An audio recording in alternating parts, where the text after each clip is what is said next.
Hi guys, welcome to the channel, or welcome back to the channel. Are you guys liking my Halloween vibes of a sweater here? Thank you, Grandma, for sending me this. And apparently we made this when I was a little kid, so it fits. I'm here, I'm wearing it. I'm so excited. I love that my family takes care of things. Anyway, it's fall, it's pumpkin season, pumpkin spice season. So I figured okay, my sweater is totally throwing off the lighting here, but we're gonna make pumpkin chocolate chip pancakes. You could also just make them pumpkin pancakes, but why would you wanna do that when you can add chocolate? These are so good, but they are not pumpkin spice as in like pumpkin spice. They're not gross. They're delicious pumpkin pancakes. All right, let's get into it. Okay, first we're gonna start off with our wet ingredients. I have 3/4 a cup of whole milk. You could use 2%, whatever you have works. And we're gonna add a little bit of white vinegar. The same way I made my red velvet cupcakes with a little bit of vinegar in there. This takes the place of buttermilk. Your stuff is not going to taste like vinegar. It's just gonna help thicken it and give it that nice tang. So we're gonna let this sit for about 5 minutes while we work on the rest of our wet ingredients. We're gonna add 1 egg. I like to just drop it in there and just do that. That way, minimal mess and absolutely no shell. We're also gonna add 1 tablespoon of vegetable oil. You could use canola, avocado. Next, we're gonna add a teaspoon of, which would be vanilla extract, but I don't have any, but I have this Trader Joe's vanilla bean paste. This was only $4.99 if you guys saw my Trader Joe's grocery haul. This is so incredibly worth it. So to give you guys a better example, look at the lid of this. Vanilla has all of these nice little specks in there. It's flavorful. Oh my God. So because it was a little expensive, we're gonna sit here and scrape all of this off, but we want a teaspoon, but with vanilla bean paste, you use less than you would actually need. So we're gonna go in with 1/2 teaspoon. Then we're gonna add 1/2 cup of some pumpkin, but never for a recipe will I need, like, what is this? 1 pound, 13 ounces, 29 ounces. Yeah, 1 pound, 13 ounces. Yeah, 29 ounces of pumpkin, but it is so much cheaper to buy it like this than scrape out what you need, put the rest in a Ziploc bag and throw it in your freezer. Save yourself some money.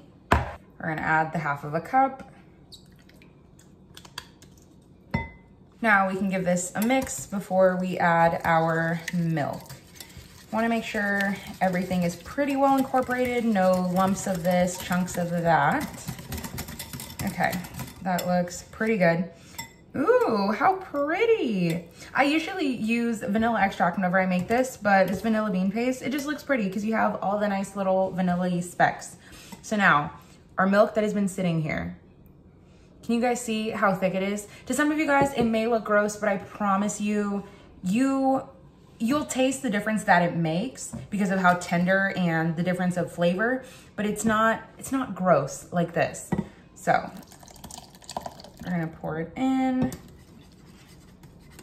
Just go little by little, trying not to make a big mess.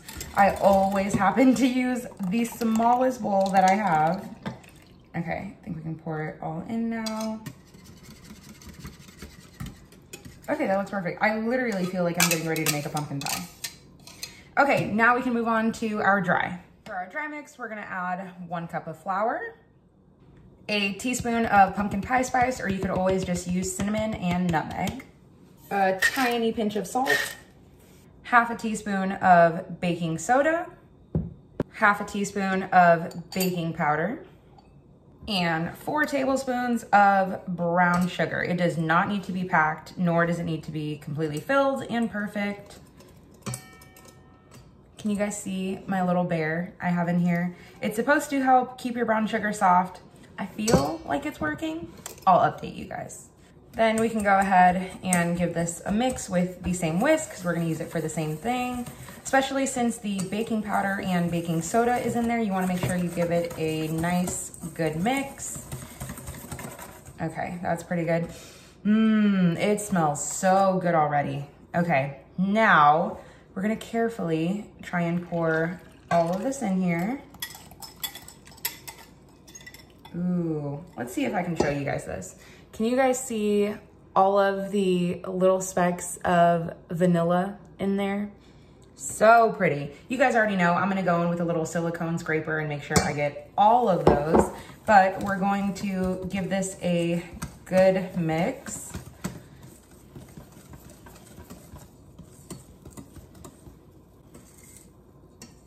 It was at this moment when the whisk stopped that I realized I added way too much milk. Okay, I had to do a quick little jump cut because if you guys saw this about well, you guys did see this if you guys are watching this, but like 6 seconds ago, the bowl looked very, very different because I messed up and said 1 cup and 3/4 of milk when it was supposed to be 3/4 of milk. But of course, as always, the full recipe and complete recipe will be written down below. But I went ahead and doubled it because that was to fix my error. So obviously the correct recipe will be written down below. Okay, now we can actually make pancakes. I'm gonna butter both of our pans here. I figure working with 2 pans is a lot faster than working with 1. Okay, secret to best pancakes, non-stick skillet. And it's all about getting your temperature right.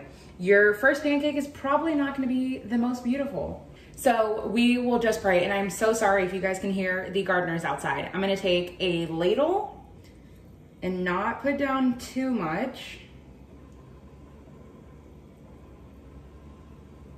Just go down like that, and probably 3 will fit best. I wanna make sure I have enough room to flip them. That is always my #1 problem whenever it comes down to pancakes. I try to fill the pan way too much. Okay, a little bit more. Now we're gonna let these cook on 4 is what my flame is, so about medium, for 2 to 3 minutes. You do not wanna rush this. This is not something that's gonna take you like 35 minutes to make pancakes, but you also don't wanna have a super black pancake on one side and then it just be completely raw on the inside. Now, before we flip, we're going to add our little bit of chocolate chips here. I just chopped up some chocolate that I already had. Smells pretty good. Now we're gonna take our spatula and flip.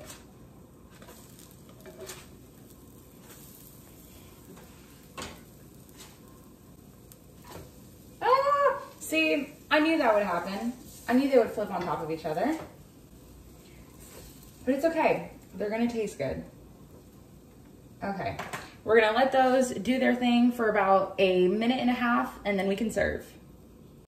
Look at this stack of perfect pancakes.